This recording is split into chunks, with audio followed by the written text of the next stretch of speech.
This is a thriller about a woman named Laurel. You meet her in the opening scene of the movie. She's in a crowded outdoor market in London. There are vendors and shoppers everywhere. Laurel is beautiful, stylish, but she seems a bit detached from everyone around her. The people selling flowers or fish or honey seem almost aggressively happy. But Laurel just walks through the market like a ghost. Then she stops when she sees something that catches her eye. It's a phone store. Inside, there's a display of sleek new phones.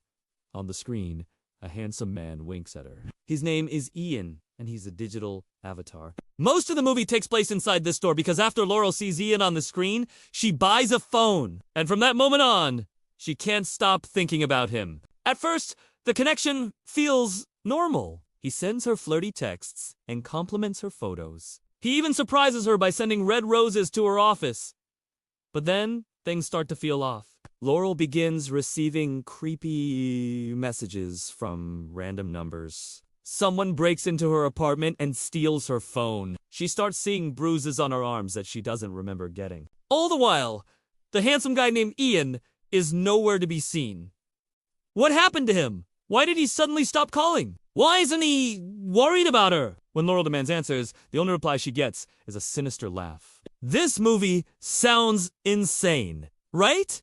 Well, it's actually based on a true story. In 2016, a Chinese social media company created an ad campaign for their new messaging app. They made these short videos with attractive avatars who would flirt with unsuspecting users. But the moment those users clicked on the avatar to start chatting, they were greeted with a message that said, "Sorry, our robot customer service is under maintenance." Not exactly a thrilling plot, but the idea was simple, cheap, and incredibly effective. Within a few weeks, the company racked up millions of interactions across social media platforms. More than 100 million people had messaged these fake profiles, and more than 80,000 of them actually paid for the privilege. Yes, to continue talking to a robot, users had to upgrade to a paid version of the app. But given how lonely so many people are, maybe that's not so surprising. So think about that for a second. People paid real money to chat with a fake person. And granted, it wasn't a very convincing bot. The messages were generic and often didn't even make sense.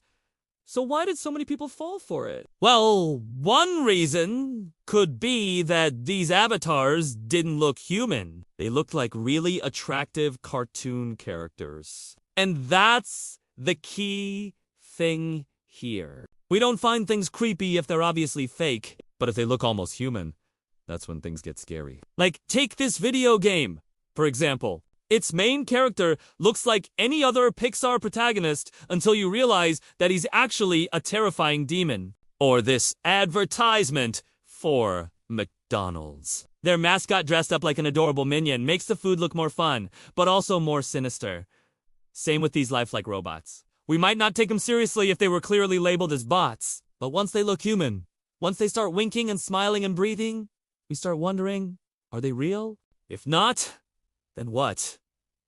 What if the face you fall in love with was never human at all? Think about how much technology has improved just in the last decade. Smartphones now have built-in AI that can recognize your face, track your location, monitor your emotions. Pretty soon, they'll be able to do all those things and look hyper-realistic, too. Avatars are becoming indistinguishable from real people. AI voices can sound more human than humans. And soon, you won't be able to tell the difference between a real person and a digital one? Here's the most unsettling part. If we can't tell the difference, does it matter? If you laugh with them, cry with them, even fall in love with them, what makes that connection real? And if the future is filled with faces we can't trust, faces that might not belong to anyone, how will you ever know who's behind the mask? Maybe the scariest part isn't losing ourselves to technology. Maybe it's realizing we already have. So let me ask you this. Are you still here? Did you watch the whole video? Because if you did, you'll know that I'm not actually Laurel. And if you didn't realize that, then you're not as alone as you think.